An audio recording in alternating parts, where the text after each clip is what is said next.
আসসালামু আলাইকুম। এটিএন বাংলা সংবাদে সবাইকে স্বাগত জানাচ্ছি। ফাতিহা শাফি। শুরুতেই বিআরবি কেবলস সংবাদ শিরোনাম। নির্বাচনের নামে ফ্যাসিস্ট হাসিনা দেশের মানুষের গণতান্ত্রিক ও ভোটাধিকার কেড়ে নিয়েছিল। সিলেটের সমাবেশে তারেক রহমান নির্বাচনে ধানের শীষকে বিজয়ী করার আহ্বান। তিন নেতার মাজার ও ওসমান হাদির কবর জিয়ারতের মধ্য দিয়ে এনসিপির নির্বাচনী প্রচারণা শুরু। 10 দলীয় জোটকে বিজয়ী করার আহ্বান নাহিদ ইসলামের। নির্বাচনী প্রচারণায় মুখর রাজধানী সহ সারা দেশ জনসংযোগ ও সভা সমাবেশের মাধ্যমে ভোট চাইছেন প্রার্থীরা। নিরাপত্তা ব্যবস্থা জোরদার। ফ্যাসিবাদ বিরোধী সব পক্ষ ঐক্যবদ্ধ থাকলে কোনো ষড়যন্ত্রই জাতীয় নির্বাচন বাধাগ্রস্ত করতে পারবে না, অভিমত বিশিষ্টজনদের। কাল থেকে সপ্তাহব্যাপী নির্বাচনী বিতর্ক শুরু। এতক্ষণ শুনছিলেন বিআরবি কেবল সংবাদ শিরোনামগুলো। এবারে চলে যাচ্ছি পুরো সংবাদে। একটি দল লোভ দেখিয়ে মিথ্যা কথা বলে মানুষকে ঠকাচ্ছে, ভবিষ্যতেও ঠকাবে, তাই তাদের বিরুদ্ধে সাবধান থাকার আহ্বান জানিয়েছেন বিএনপি চেয়ারম্যান তারেক রহমান। সিলেটের আলিয়া মাদ্রাসা মাঠে প্রথম নির্বাচনী সমাবেশে তিনি বলেন, ৭১-এ মানুষ তাদের দেখেছে, তাই আর কিছু দেখার নেই। এই অপশক্তির বিরুদ্ধে সবাইকে ঐক্যবদ্ধ থাকতে হবে। অতীতের স্বৈরাচার সরকারের অনিয়ম, দুর্নীতি, অনাচার পরিবর্তনে সিলেটবাসীর কাছে ধানের শীষের পক্ষে ভোট চান বিএনপির চেয়ারম্যান। সিলেট থেকে মোহাম্মদ মহসিনের ক্যামেরায় বিস্তারিত জানাচ্ছেন কামরুজ্জামান রাজীব। প্রাণ ঢালা অভিবাদনে প্রিয় নেতাকে বরণ করে নেন সিলেটবাসী। স্লোগানে স্লোগানে মুখর হয়ে ওঠে আলিয়া মাদ্রাসা মাঠ প্রাঙ্গণ। বিএনপির নির্বাচনী সমাবেশ পরিণত হয় জনসমুদ্রে। নেতাকর্মী আর সমর্থকদের জনস্রোতে কানায় কানায় ভরে যায় আশপাশের এলাকা। সমাবেশের শুরুতেই বক্তব্য রাখেন সিলেটের 11টি আসনের ধানের শীষের প্রার্থীরা। প্রধান অতিথির বক্তব্যে তারেক রহমান বলেন, গত 15 বছরে পতিত স্বৈরাচার ব্যালট বাক্স ছিনতাই, নিশিরাতের নির্বাচন করে মানুষের ভোটের অধিকার কেড়ে নিয়েছিল। উন্নয়নের নামে দেশের সম্পদ লুট করে বিদেশে পাচার করেছে। বিএনপি এই অবস্থার পরিবর্তন করতে চায়, তাই ধানের শীষকে জয়যুক্ত করতে হবে। যেহেতু আমরা বিশ্বাস করি দেশের মানুষই হচ্ছে আমাদের রাজনৈতিক সকল ক্ষমতার উৎস, সেজন্যই আমরা দেশের মানুষের ভাগ্য উন্নয়নে বিশ্বাস করি।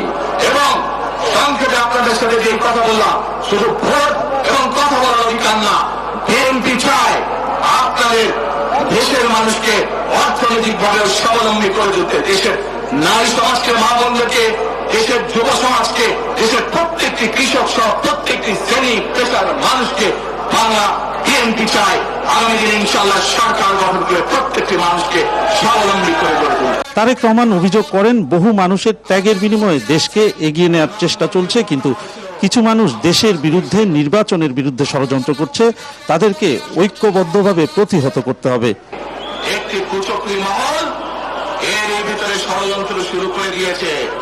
দেশের ভেতরেও তাদের ষড়যন্ত্র থেমে নেই, কিন্তু 2024 সালের 5ই আগস্ট এই বাংলাদেশের জনগণ প্রমাণ করে দিয়েছে যে বাংলাদেশের জনগণ ঐক্যবদ্ধ থাকলে, ঐক্যবদ্ধভাবে নেমে আসলে যে কোনো ষড়যন্ত্রকে বাংলাদেশের মানুষ প্রতিহত করতে পারে। পারবেন আপনারা প্রতিহত করতে? ইনশাআল্লাহ। দেশের মানুষই বিএনপির ক্ষমতার উৎস। ন্যায়পরায়ণতার বাংলাদেশ গড়ে তুলতে ধানের শীষের পক্ষে সিলেটবাসীকে ভোট দেওয়ার আহ্বান জানান তারেক রহমান। পূর্ণভূমি সিলেটে হযরত শাহজালাল ও শাহপরান রহমতুল্লাহ আলাইহির মাজার জিয়ারত করে নির্বাচনী প্রচারণা শুরু করলেন বিএনপির চেয়ারম্যান তারেক রহমান। সিলেটবাসীর সামনে তুলে ধরলেন তার দেশ গড়ার পরিকল্পনার কথা। পরিবর্তনের বাংলাদেশ গড়ে তুলতে সিলেটবাসীর সমর্থন নিয়ে তিনি জানালেন, যে কোনো মূল্যে মানুষের কাছে করা অঙ্গীকার পূরণ করবে বিএনপি। সিলেটের আলিয়া মাদ্রাসা প্রাঙ্গণ থেকে কামরুজ্জামান রাজীব, এটিএন বাংলা। সিলেটের তরুণদের সাথে মত বিনিময় করেছেন বিএনপি চেয়ারম্যান তারেক রহমান। সকালে সিলেটের একটি 5 তারকা হোটেলের কনফারেন্স রুমে এটি অনুষ্ঠিত হয়। The plan youth policy talk with Tarique Rahman শীর্ষক এই অনুষ্ঠানে তরুণদের স্বপ্ন ও পরিকল্পনার কথা শোনেন তারেক রহমান। তরুণদের উদ্দেশ্যে নিজেও দিক নির্দেশনা দেন। নেক্সট 5 to 10 ইয়ার্স তাদের কি কি ধরনের মানুষ দরকার, আমরা যদি আমাদের ভোকেশনাল ইনস্টিটিউট বা ট্রেনিং ইনস্টিটিউট যদি ওইভাবে সাজিয়ে ফেলি, এবং উইথ দি ল্যাঙ্গুয়েজ কোর্স অবশ্যই, তাহলে আপনার মতন যারা যাবে বিদেশে তাদের জন্য কাজ করাটা অনেক ইজি হবে এবং মোটামুটি ভাবে আপনি বেকার থাকবেন না, হয়তো এই বলাই যেতে পারে। এর আগে মধ্যরাতে সিলেটের দক্ষিণ সুরমা উপজেলার সিলাম ইউনিয়নে শ্বশুরবাড়ি থেকে নির্বাচনী প্রচারণা শুরু করেন তারেক রহমান। এ সময় স্থানীয় নেতাকর্মী ও সমর্থকদের মধ্যে ব্যাপক উৎসাহ উদ্দীপনা লক্ষ্য করা যায়। তারেক রহমান উপস্থিত জনতার কাছে জানতে চান, বিরামপুর এবং দক্ষিণ সুরমা থেকে ধানের শীষ মার্কাকে জয়যুক্ত করতে পারবেন কিনা। এ প্রশ্নের জবাবে উপস্থিত জনতা ধানের শীষে ভোট দেওয়ার আশ্বাস দেন। এদিকে গতকাল রাতে ভোটের আনুষ্ঠানিক প্রচারাভিযানের অংশ হিসেবে সিলেট বিমানবন্দর থেকে সরাসরি হযরত শাহজালাল ও শাহপরানের মাজার জিয়ারত করেন বিএনপির চেয়ারম্যান তারেক রহমান। এর আগে ঢাকা থেকে বিমানযোগে সিলেটে পৌঁছান। তার সাথে রয়েছেন তার সহধর্মিণী জুবাইদা রহমান ও দলের মহাসচিব মির্জা ফখরুল ইসলাম আলমগীর। বিপুল সংখ্যক নেতাকর্মী রাস্তায় দাঁড়িয়ে ও মাজার প্রাঙ্গণে দলের চেয়ারম্যানকে স্বাগত জানান। মাজার জিয়ারত শেষে সিলেটের দক্ষিণ সুরমা উপজেলার সিলাম ইউনিয়নের বিরামপুর গ্রামে শ্বশুর প্রয়াত মাহবুব আলী খানের বাড়িতে যান।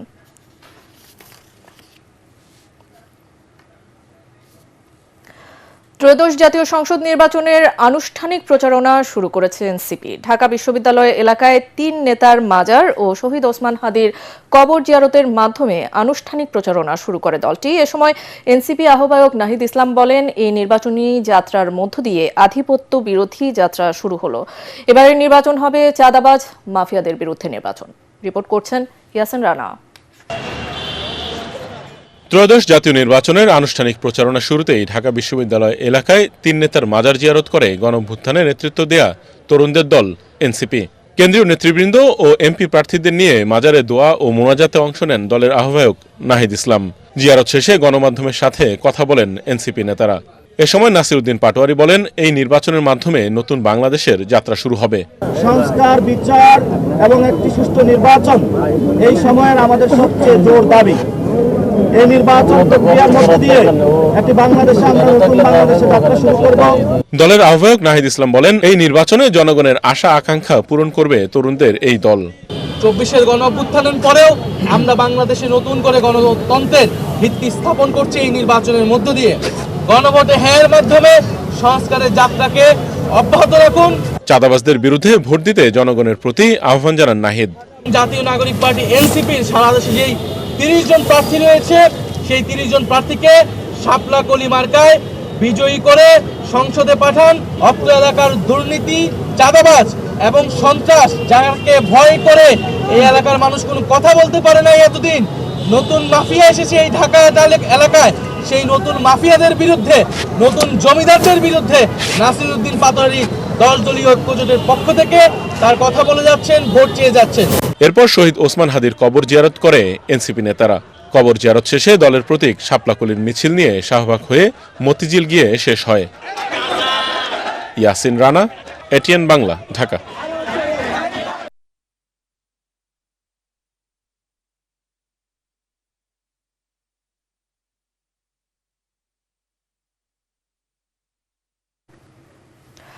ফ্যাসিবাদ বিরোধী সব পক্ষ ঐক্যবদ্ধ থাকলে দেশি বিদেশি কোনো ষড়যন্ত্রই 12ই ফেব্রুয়ারি নির্বাচন বাধাগ্রস্ত করতে পারবে না বলে মনে করেন বিশিষ্টজনেরা। রাজধানীর কারওয়ান বাজারে এটিএন বাংলার প্রধান কার্যালয়ে সপ্তাহব্যাপী নির্বাচনী বিতর্ক প্রতিযোগিতা উপলক্ষে সংবাদ সম্মেলনে একথা বলেন তারা। ডিবেট ফর ডেমোক্রেসির চেয়ারম্যান হাসান আহমেদ চৌধুরী কিরণ জানান, আগামীকাল থেকে শুরু হওয়া এই বিতর্ক উৎসবে অংশ নেবে দেশের খ্যাতনামা শিক্ষা প্রতিষ্ঠানের বিতার্কিকরা। মিজান শাহজাহানের রিপোর্ট। জ্ঞান ভিত্তিক ও গণতান্ত্রিক সমাজ প্রতিষ্ঠায় 2.5 দশকেরও বেশি সময় ধরে বিতর্ক প্রতিযোগিতার আয়োজন করছে ডিবেট ফর ডেমোক্রেসি। আসন্ন গণভোট ও জাতীয় সংসদ নির্বাচন উপলক্ষে এবার আয়োজন করতে যাচ্ছে নির্বাচনী বিতর্ক প্রতিযোগিতা। আয়োজনের বিষয়বস্তু সম্পর্কে বিস্তারিত জানাতে এই সংবাদ সম্মেলন। শেরেবাংলা কৃষি বিশ্ববিদ্যালয়ের অধ্যাপক ডক্টর তাজুল ইসলাম চৌধুরী তুহিনের সঞ্চালনায় সংবাদ সম্মেলনে কথা বলেন এটিএন বাংলার উপদেষ্টা তাশিক আহমেদ। ডিবেটটা আমাদের আসলে ফ্ল্যাগশিপ প্রোগ্রাম এটিএন বাংলার। আমরা দীর্ঘদিন ধরে ধারণ করছি এই অনুষ্ঠানটি, কারণ এই অনুষ্ঠানটি অত্যন্ত জনপ্রিয় এবং ইয়াং জেনারেশন যারা পড়ালেখা করেন কলেজ ইউনিভার্সিটিতে, তারা এই অনুষ্ঠানে পার্টিসিপেট করে থাকে। প্রতিযোগিতার উদ্বোধন করবেন বিশিষ্ট রাষ্ট্রবিজ্ঞানী ও রাজনৈতিক বিশ্লেষক অধ্যাপক ডক্টর রওনক জাহান। প্রতিযোগিতার বিভিন্ন পর্বে বাংলাদেশ সুপ্রিম কোর্টের সাবেক বিচারপতি এম এ মতিন, মাননীয় প্রধান উপদেষ্টার বিশেষ সহকারী অধ্যাপক ডক্টর আলী রিয়াজ প্রমুখ প্রধান অতিথি হিসেবে অংশগ্রহণ করবেন। বিএপিইউজের মহাসচিব কাদের গনি চৌধুরী বলেন, বিতর্ককে শিল্পে রূপ দিয়েছে ডিবেট ফর ডেমোক্রেসি। রাষ্ট্রকাঠামো বিনির্মাণে বিতর্কের অবদান অনস্বীকার্য বলে অভিমত যমুনা টিভির সিইও ফাহিম আহমেদের। বিতর্ক করতে গিয়ে কখনো কখনো কুতর্ক আমাদের সমাজে আমরা দেখতে পাই। গত অনেক বছর আমরা বিতর্ককে রাজনীতিকীকরণ করতেও দেখেছি, কিন্তু আমি মনে করি বিতর্ক হওয়া উচিত সবকিছুর ঊর্ধ্বে। আমি বিশ্বাস করি এই ডিবেট জনগণ সচেতন করবে, জনগণকে নির্বাচনমুখী করবে, জনগণকে সৎযোগ্য প্রার্থীকে নির্বাচিত করার ব্যাপারে ভূমিকা রাখবেন। সভাপতির বক্তব্যে ডিবেট ফর ডেমোক্রেসির চেয়ারম্যান হাসান আহমেদ চৌধুরী কিরণ বলেন, বিএনপি জামাতের বাহাস যেন সংঘাতে রূপ না নেয়। বিএনপি জামাতে যে বাহাস দেখতে পাই, নির্বাচনের মধ্যে বাহাস থাকবেই, তবে এই বাহাস যাতে কোনো কারণে শত্রুতায় পরিণত না হয়, এই বাহাস যাতে কোনো রকম দ্বন্দ্বে পরিণত না হয়। আপনার তর্কের সৌন্দর্য থাকবে, বক্তব্যের সৌন্দর্য থাকবে, কিন্তু কোনো কারণেই যে যদি আজকে প্রধান এই দুটি দল বা জোটের মধ্যে এই বাহাসের পরিবর্তে প্রতিহিংসা হয়, তাহলে কিন্তু আজকে পতিত যে শক্তি, সে শক্তি কিন্তু মাথা চাড়া দিয়ে উঠতে পারে। তিনি আরও জানান, এবারের বিতর্কে চ্যাম্পিয়ন দল পাবে নগদ 2 লাখ টাকা, রানার আপ 1.5 লাখ, তৃতীয় স্থান অধিকারী দল 1 লাখ ও শ্রেষ্ঠ বক্তা পাবে নগদ 50,000 টাকা। পরিবর্তন আনতে যিনি। মিজান শাহজাহান, এটিএন বাংলা, ঢাকা। আগামী 1 থেকে 1.5 মাসের মধ্যে জুলাই গণ আন্দোলনে চানখারপুলে হত্যাকাণ্ড সহ অন্তত 3টি মামলার রায় ঘোষণা হতে পারে বলে জানিয়েছেন প্রসিকিউটর গাজী MH তামিম। তিনি আরও জানান, জুলাই গণ আন্দোলনে মানবতাবিরোধী অপরাধের মামলায় আওয়ামী লীগের সাধারণ সম্পাদক ওবায়দুল কাদের সহ 7 জনের বিরুদ্ধে বিচার শুরুর আদেশ দিয়েছেন ট্রাইব্যুনাল। আসামিদের বিরুদ্ধে আনুষ্ঠানিক অভিযোগ গঠন করে এ আদেশ দেন বিচারপতি নজরুল ইসলাম চৌধুরীর নেতৃত্বাধীন 3 সদস্যের আন্তর্জাতিক অপরাধ ট্রাইব্যুনাল 2। আগামী 17 ফেব্রুয়ারি এই মামলার সূচনা বক্তব্য উপস্থাপন ও সাক্ষ্য গ্রহণ শুরুর জন্য দিন ঠিক করেছেন আদালত। এই মামলার 7 আসামির সবাই পলাতক। ত্রয়োদশ জাতীয় সংসদ নির্বাচনে প্রতীক বরাদ্দের পর সারা দেশে শুরু হয়েছে প্রচারণা। এদিকে সকাল থেকেই সব দলের প্রার্থীরা বিভিন্ন গণসংযোগের পাশাপাশি ভোটারদের দাঁড়ে দাঁড়ে গিয়ে চালাচ্ছেন নির্বাচনী প্রচারণা। রাজধানী সহ দেশের সকল প্রান্তেই উৎসব মুখর পরিবেশ বিরাজ করছে নির্বাচনকে ঘিরে। ভোটাররা বলছেন, নির্বাচনী আমেজ তারা পাচ্ছেন প্রচারণার মাধ্যমে।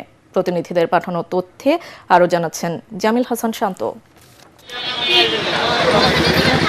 ত্রয়োদশ জাতীয় সংসদ নির্বাচনকে সামনে রেখে সারা দেশে আনুষ্ঠানিক নির্বাচনী প্রচারণা শুরু হয়েছে। নিজ নিজ এলাকায় গণসংযোগ চালাচ্ছেন বিএনপি, জামায়াতে ইসলামী, এনসিপি সহ স্বতন্ত্র প্রার্থীরা। রাজধানীর প্রত্যেকটি এলাকায় প্রার্থীরা তাদের নিজ নিজ প্রতীক নিয়ে চালাচ্ছেন প্রচারণা, দিচ্ছেন নানান উন্নয়নের প্রতিশ্রুতি।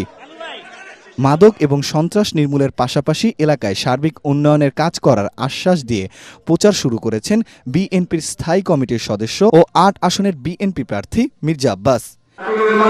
এদিকে নাটোর সদর উপজেলার ছাটনদিয়া হাটে আনুষ্ঠানিক প্রচারণা ও গণসংযোগ শুরু করেন বিএনপি মনোনীত প্রার্থী ও দলের কেন্দ্রীয় নেতা রুহুল কুদ্দুস তালুকদার দুলু। নওগাঁয় নির্বাচনী প্রচারণায় মাঠে নেমেছেন বিএনপি, জামায়াতে ইসলামী সহ অন্যান্য রাজনৈতিক দলের প্রার্থী ও নেতাকর্মীরা। কুমিল্লায় উন্নয়নে নানান প্রতিশ্রুতি দেওয়ার পাশাপাশি নানা সমস্যা সমাধানের আশ্বাস দিচ্ছেন প্রার্থীরা এবং নারায়ণগঞ্জের 5 আসনে বিএনপি, খেলাফতে মজলিস, জামায়াতে ইসলামী, এনসিপি সহ বিভিন্ন রাজনৈতিক দলের প্রার্থীরা নিজ নিজ এলাকায় লিফলেট বিতরণ ও প্রচারণা শুরু করেছেন। জামিল হাসান শান্ত, এটিএন বাংলা, ঢাকা।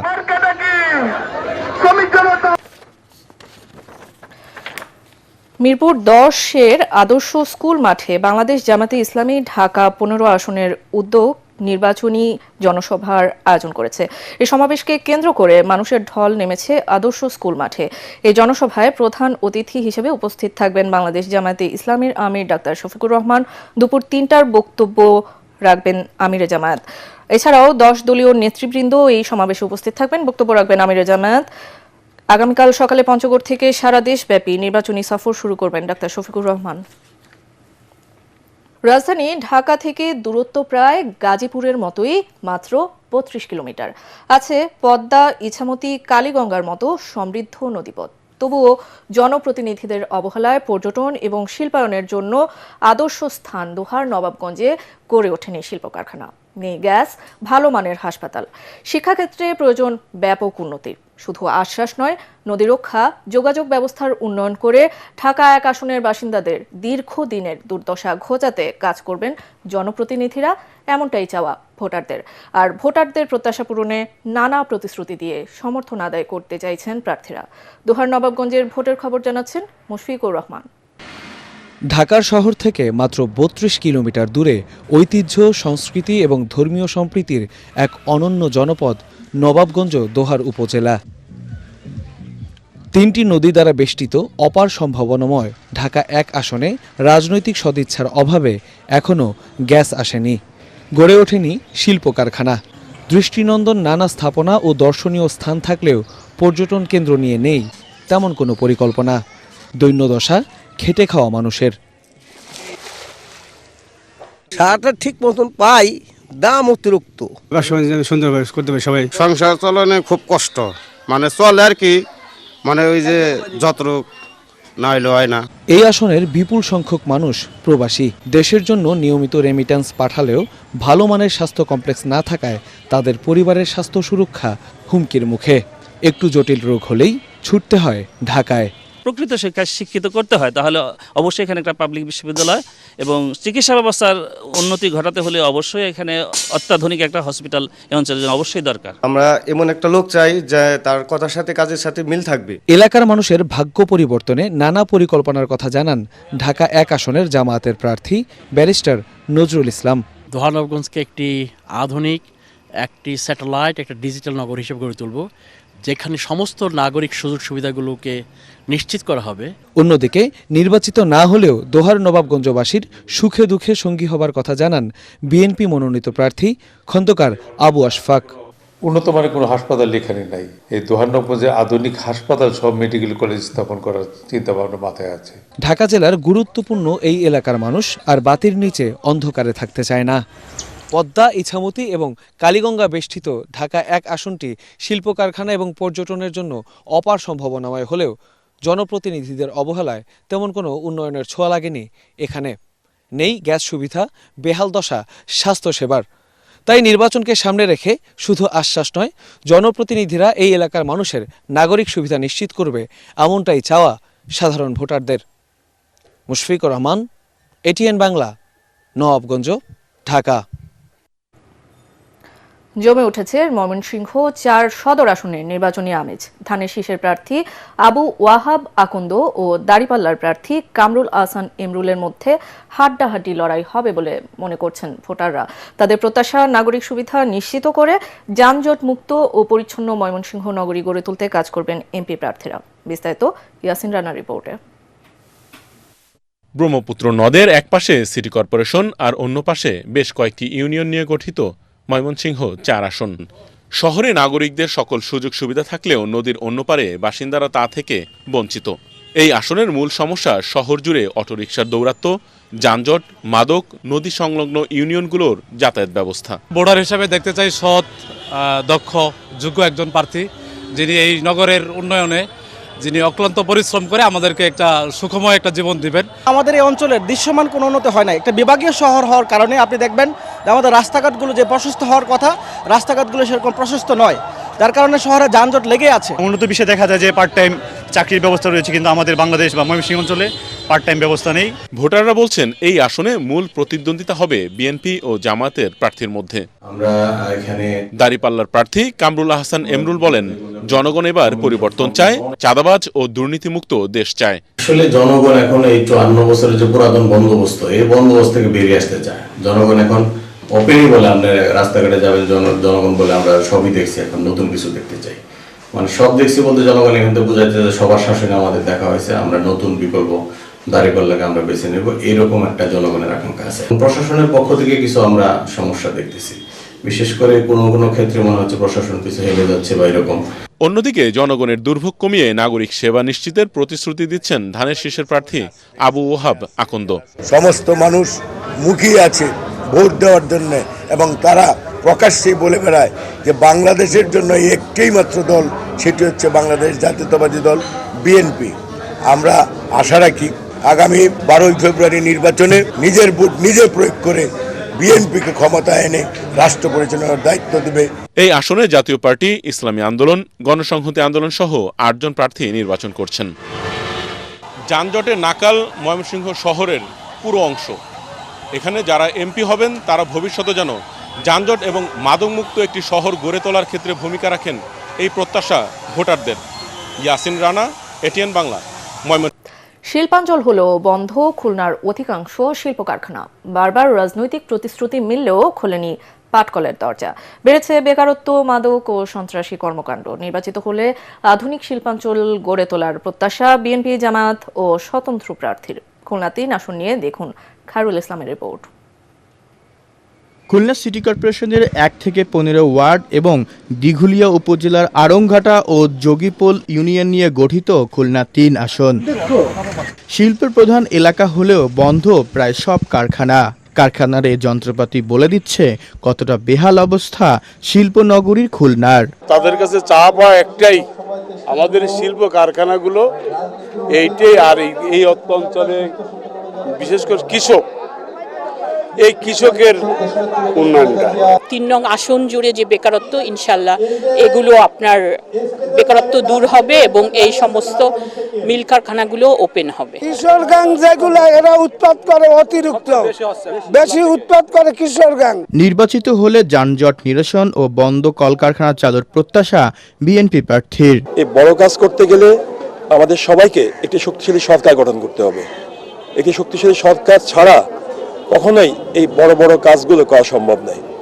এবং এলাকাবাসী সবাই ঐক্যবদ্ধ হয়েছে, তারা এই সমস্যার সমাধানের জন্য আগামী দিনে তারা যোগ্য দল এবং যোগ্য প্রার্থীকে ভোট দেওয়ার জন্য তা প্রস্তুত হয়েছে। এদিকে জয়ের ব্যাপারে আশাবাদী জামায়াতের প্রার্থী মাহফুজুর রহমান। প্রতিশ্রুতি দেন মাদক ও সন্ত্রাসমুক্ত সমাজ গড়ে তোলার। লেভেল প্লেইং ফিল্ড যদি থাকে তাহলে জনগণ উৎসব মুখর পরিবেশে তার পছন্দের প্রার্থীকে ভোট দিতে পারে, তাহলে অবশ্যই ইনশাল্লাহ সচেতনতার জায়গা থেকে তারা সৎ, যোগ্য এবং দক্ষ লোককে বেছে নেবে। সেক্ষেত্রে আমি আশাবাদী যে ইনশাল্লাহ তারা আমাকেই বেছে নেবে। নির্বাচিত হলে অবহেলিত খুলনার উন্নয়নে পরিকল্পনার কথা জানান স্বতন্ত্র প্রার্থী SM আরিফুর রহমান মিঠু। দল দেখে নয়, যোগ্য ব্যক্তি নেতৃত্ব দেখে আপনারা আপনাদের সুচিন্তিত রায় এই দেশের জন্য তাদের উপর দিবেন, এটাই আমি আশা করব জনগণের কাছে। এই এলাকার ভোটার সংখ্যা প্রায় 3.5 লাখ। খায়রুল ইসলাম, এটিএন বাংলা। সালাম স্টিল ভোটের গাড়ি নিয়ে সিরাজগঞ্জ সদর আসনের SS রোডে আছেন প্রতিনিধি ফেরদৌস হাসান। তিনি জানাচ্ছেন সেখানকার ভোটের খবর। সালাম স্টিল ভোটের গাড়ি নিয়ে আমরা এখন রয়েছি সিরাজগঞ্জ সদর উপজেলার সিরাজগঞ্জ শহরের SS রোডে। দর্শক, আপনারা জানেন যে গতকাল প্রতীক বরাদ্দের মধ্যে দিয়ে আজ আনুষ্ঠানিকভাবে প্রার্থীরা তাদের প্রচার প্রচারণা শুরু করার সুযোগ পেয়েছেন। ইতিমধ্যেই সিরাজগঞ্জ সদর আসন থেকে যে 5 জন প্রার্থী, বিএনপি, জামায়াত ইসলাম, CPB, বাসদ এবং গণ অধিকার পরিষদের 5 জন প্রার্থী, তারা তাদের প্রচার প্রচারণা কর্মী এবং সমর্থকদের নিয়ে প্রচার প্রচারণা শুরু করেছেন। আজ সকালে ইকবাল হাসান মাহমুদ টুকু, যিনি বিএনপির প্রার্থী এবং সাবেক বিদ্যুৎ প্রতিমন্ত্রী, তিনি তার নিজ বাসভবন হোসেনপুরে সাংবাদিকদের সাথে মত বিনিময়ের মধ্যে দিয়ে এবং তার নিজ গ্রাম কয়েলগাতিতে তার বাবা মা এবং দাদা দাদির কবর জিয়ারতের মধ্যে দিয়ে আনুষ্ঠানিকভাবে নির্বাচনী প্রচারণা শুরু করেছেন। এছাড়া জামায়াতে ইসলামের যিনি প্রার্থী রয়েছেন মোহাম্মদ জাহিদুল ইসলাম, তিনিও কিন্তু আজ বাদ ফজর থেকে তার কর্মী সমর্থকদের নিয়ে প্রচার প্রচারণা শুরু করেছেন। এছাড়া অন্যান্য দলের যে প্রার্থীরা রয়েছেন তারাও কিন্তু তাদের প্রচার প্রচারণা আজকে থেকে আনুষ্ঠানিকভাবে শুরু করেছেন। সিরাজগঞ্জ সদর আসনে প্রায় 4,66,000 ভোটার আগামী ত্রয়োদশ জাতীয় সংসদ নির্বাচনে তাদের ভোটাধিকার প্রয়োগ করতে পারবেন। এই ছিল সালাম স্টিল ভোটের গাড়ি নিয়ে সিরাজগঞ্জ সদর আসনের প্রচার প্রচারণা নিয়ে সবশেষ খবর। এবার পূবালী ব্যাংক বাণিজ্য সংবাদ।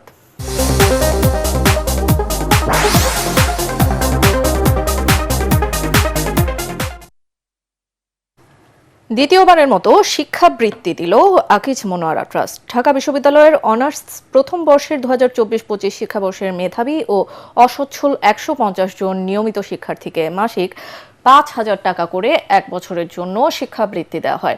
ঢাকা বিশ্ববিদ্যালয়ের সিনেট ভবনে আয়োজিত অনুষ্ঠানে প্রধান অতিথি ছিলেন ঢাকা বিশ্ববিদ্যালয়ের উপাচার্য অধ্যাপক ডক্টর নিয়াজ আহমদ খান, আকিজ মনোয়ারা ট্রাস্টের ট্রাস্টি মনোয়ারা বেগম। এ সময় ট্রাস্টি মনোয়ারা বেগম বলেন, এই শিক্ষাবৃত্তি কর্মসূচি ভবিষ্যতে আরও সম্প্রসারিত হবে। একই সাথে অন্যান্য পাবলিক বিশ্ববিদ্যালয় ও মাদ্রাসাগুলোতেও শিক্ষাবৃত্তি চালুর পরিকল্পনার কথাও জানান তিনি। অনুষ্ঠানে বিশেষ অতিথি ছিলেন ঢাকা বিশ্ববিদ্যালয়ের প্রো উপাচার্য শিক্ষা অধ্যাপক ডক্টর মামুন আহমেদ, প্রশাসন বিভাগের প্রো উপাচার্য অধ্যাপক ডক্টর সাইমা হক বিদিশা, ঢাকা বিশ্ববিদ্যালয়ের কোষাধ্যক্ষ অধ্যাপক এম জাহাঙ্গীর আলম চৌধুরী সহ আকিজ মনোয়ারা ট্রাস্টের কর্মকর্তারা।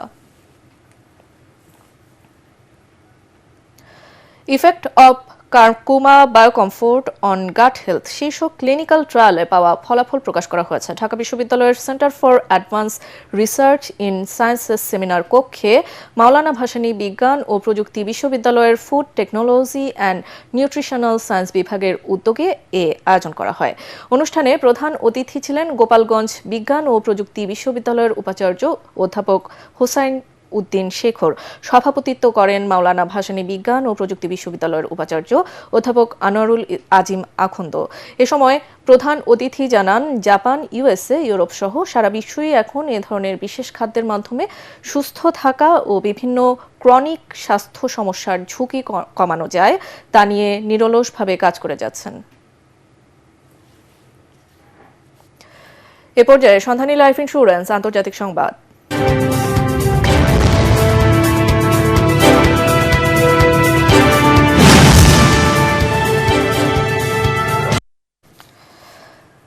ফিলিস্তিনের গাজাকে পুনর্গঠন করতে যুক্তরাষ্ট্রের প্রেসিডেন্ট ডোনাল্ড ট্রাম্পের গঠিত গাজা বোর্ড অব পিস এ যোগ দেওয়ার সিদ্ধান্ত নিয়েছে পাকিস্তান। দেশটির পররাষ্ট্র মন্ত্রণালয় এক বিবৃতিতে এ তথ্য জানিয়েছে। এই বোর্ড অব পিস গাজায় স্থায়ী যুদ্ধবিরতির জন্য যথাযথ পদক্ষেপ নেবে বলে মনে করেন ইসলামাবাদ। সুইজারল্যান্ডের দাভোস শহরে শুরু হওয়া বিশ্বের সবচেয়ে বৃহৎ অর্থনৈতিক সম্মেলন দাভোস সম্মেলন, এতে যোগ দিয়েছেন পাকিস্তানের প্রধানমন্ত্রী শেহবাজ শরীফ। দেশটির সেনা ও প্রতিরক্ষা বিভাগের প্রধান ফিল্ড মার্শাল আসিম মুনিরও আজ এ সম্মেলনে অংশ নেবেন। সেখানেই এ ব্যাপারে যুক্তরাষ্ট্রকে আনুষ্ঠানিকভাবে জানাবে পাকিস্তান। এ নিয়ে সৌদি আরব, তুরস্ক, মিশর সহ 7টি মুসলিম সংখ্যাগরিষ্ঠ দেশ এ বোর্ডে যোগ দিচ্ছে। এবারে থাকছে খেলার খবর।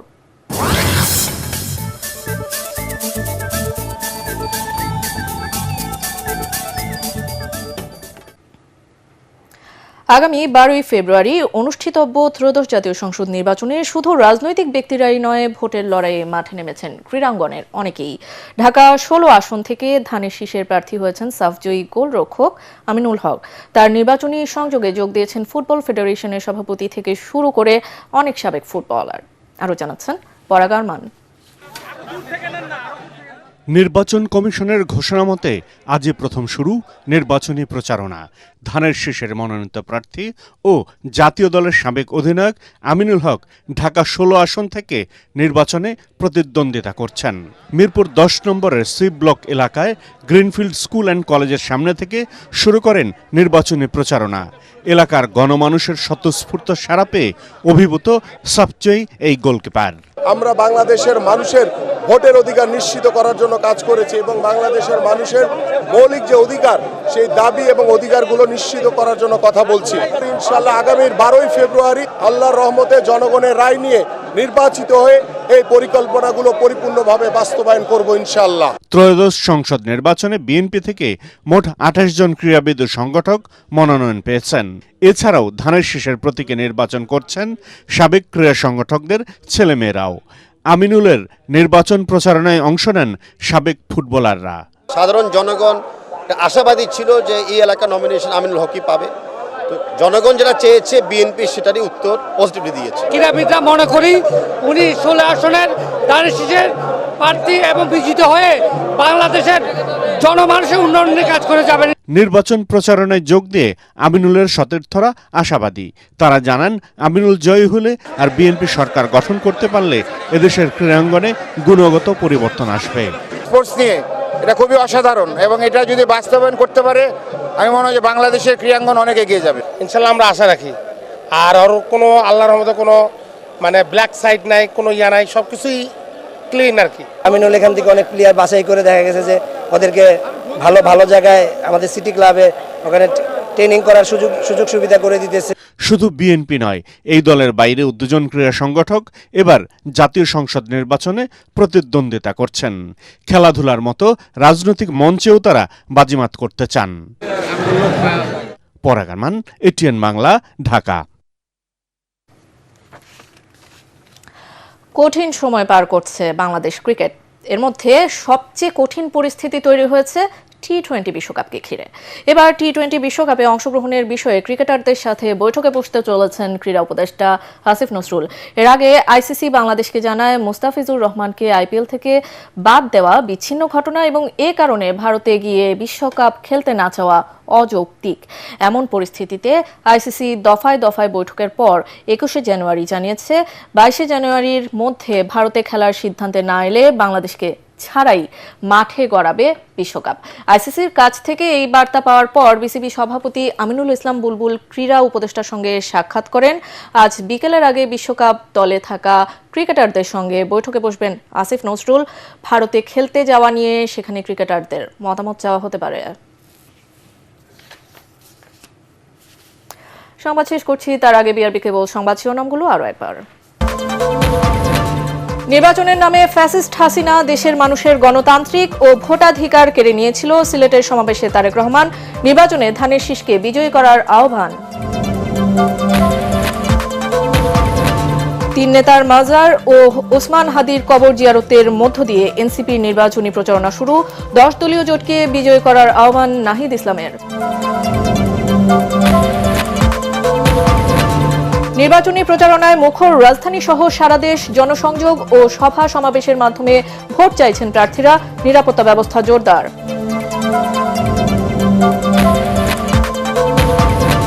ফ্যাসিবাদ বিরোধী সব পক্ষ ঐক্যবদ্ধ থাকলে কোনো ষড়যন্ত্রই জাতীয় নির্বাচন বাধাগ্রস্ত করতে পারবে না।